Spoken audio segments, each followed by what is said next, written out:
Good evening, everyone. Last time we have seen what is the purpose of this differential equation, what is the role, and why we are involving the numerical method. Because what are the equations we have? It is for the standard shapes, geometries, but whenever there is a complex geometry comes, it is difficult to analyze it. To go for the solution of the complex problem, we need to follow some numerical methods where we are trying to discretize the particular object in a number of elements, parts, nodes, so that we can have the shape what we can have the standard equations for the standard shapes which we know the equations relations. And also with the help of numerical method, we are trying to convert the differential equation gradient into algebraic equations so that we can solve it in the softwares or in the computer, right? So with that part we have discussed last time. We discuss about the discretization using FDM, using finite element method, and we have seen the example of 1D conduction, steady state conduction, axial load. Now if we compare, also we have discussed the FDM, difference between the FDM, APM and ABEM. Okay, finite element method. Now today we will go ahead with next part for the control volume based approach. Before going in detail about this section, we should aware about the one important concept which we call as a divergence theorem or Gauge theorem. So divergence theorem, also known as Gauge theorem, relates the flux of vector field through the closed surface to the divergence of the field inside the volume enclosed by the surface. Mathematically, for the vector field F, we are representing the divergence theorem volume integral of dot product of nebula and field vector of dV is equals to surface integral of dot product of F and N into ds. Now I will try to make it simple. In the right side you can see we have one equation. Now in this equation, just focus on the right side part. We will discuss first about the right side part. Now this term A is indicating the surface. Okay. Now surface means it should be completely closed. There is no hole in that particular surface. Okay, it is completely closed. It may be of cubical shape, it may be of cylindrical shape, whatever the shape it is having, but the surface, outer surface of that particular domain or body should be closed. There should not be any hole. A is representing the surfaces, so A is indicate the surface enclosing any volume. Okay, suppose this is the surface, I am having outer surface, it is enclosed the volume of the particular cube. In this case, it is enclosing the volume. So it could be the surface of the cube, or it may be the surface of the sphere, or surface of any three-dimensional body, whatever you want, whatever you think. Okay. So small circle around the integral indicates this small circle. Inside the particular integral, it indicates that the surface must be satisfy the specific condition. What are the conditions?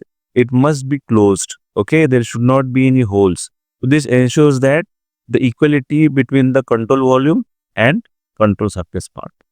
Okay. So surface A indicates the closed surface. Now come to the first part of this product, F. So what is F? F is a vector field which representing the quantities, may be any property, electric field, magnetic field, temperature, pressure, anything. Okay. So it is a vector with the three component. You can see I have written the three component along the x direction, y direction, fx. So surface integral A having the vector field will be having three functions, fx, fy and fz. Now come to the dA part. What exactly dA is?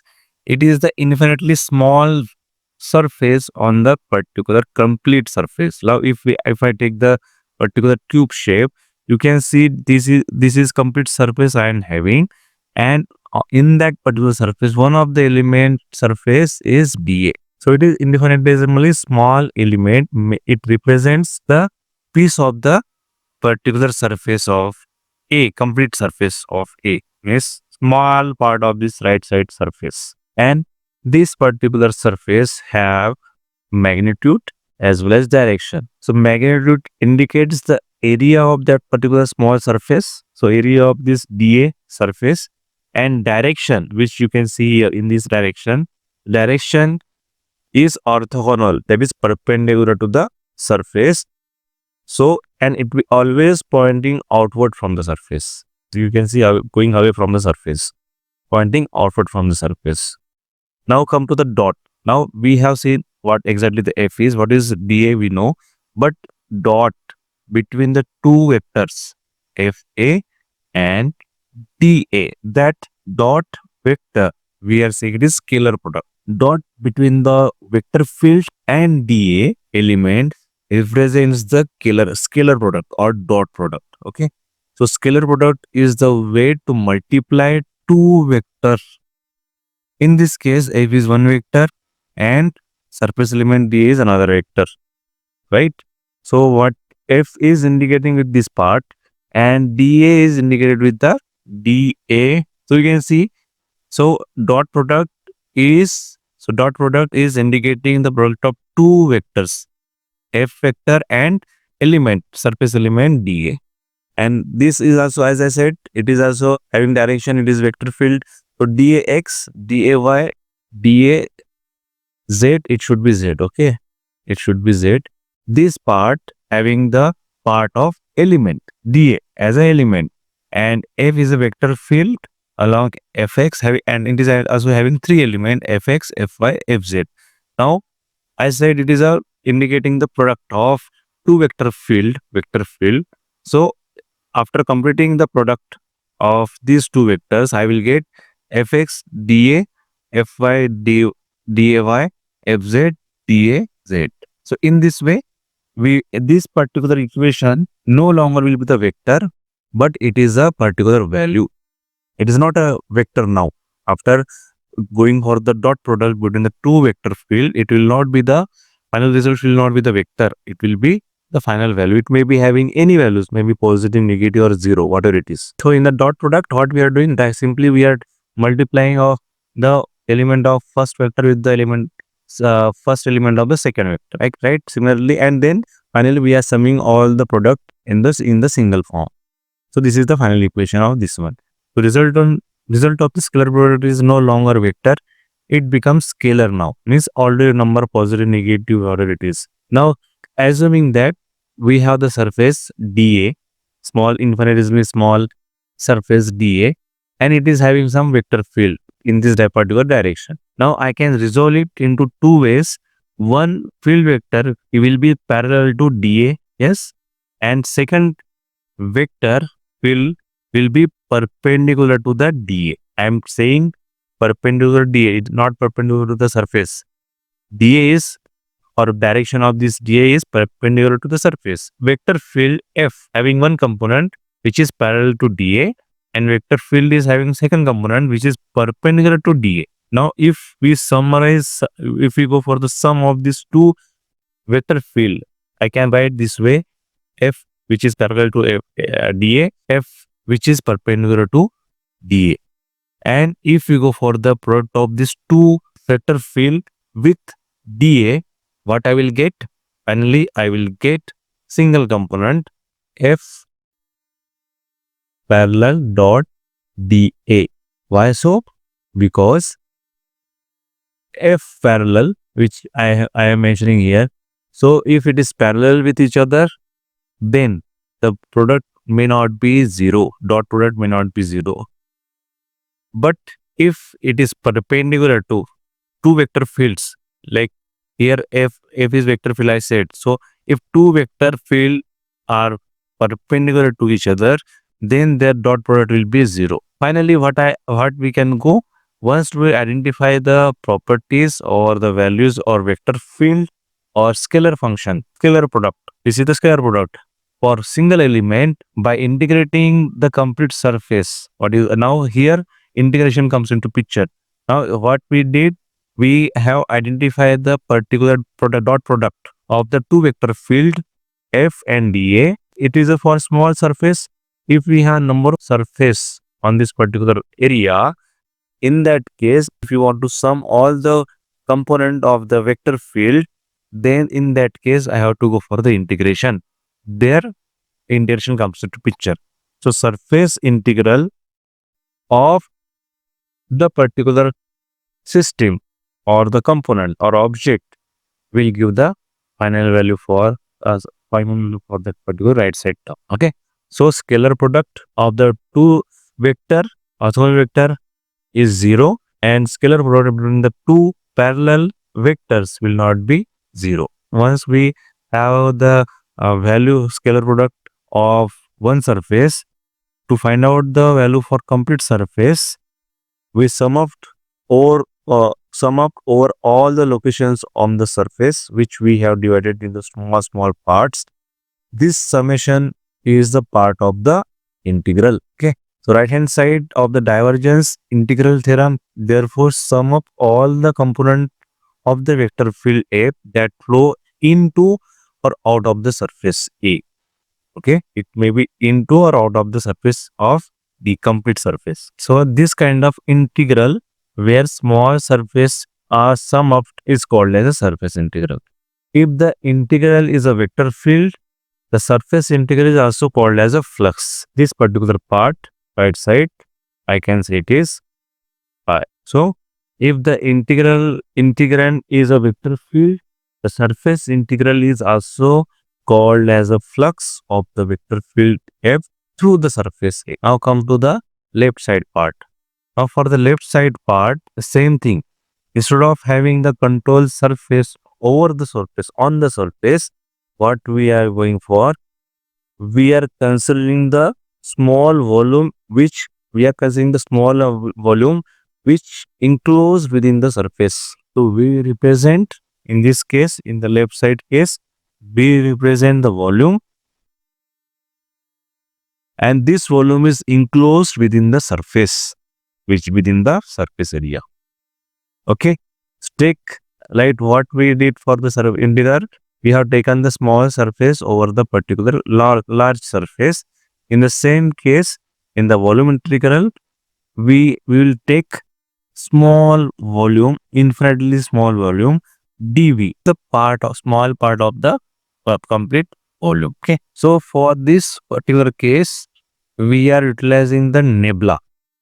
Nebula operators is like a vector, but its components are derivatives with respect to the space coordinate. Okay. So nebula is a vector, but their element is having derivative with respect to space. One is first element, second element, third element. First, second, third. So it is having the vector, but their components are derivatives with respect to space. Okay. So first component is the derivative with respect to x. Second component is derivative with respect to y. And third is with respect to z. This operator acts on a field when applied to the vector field. It calculates the divergence of f, like nebula dot f, and it is having some component vector field, and this is also having three component fx, fy, z. So dot product of these two vectors finally will gives the final product, which is a divergence of f.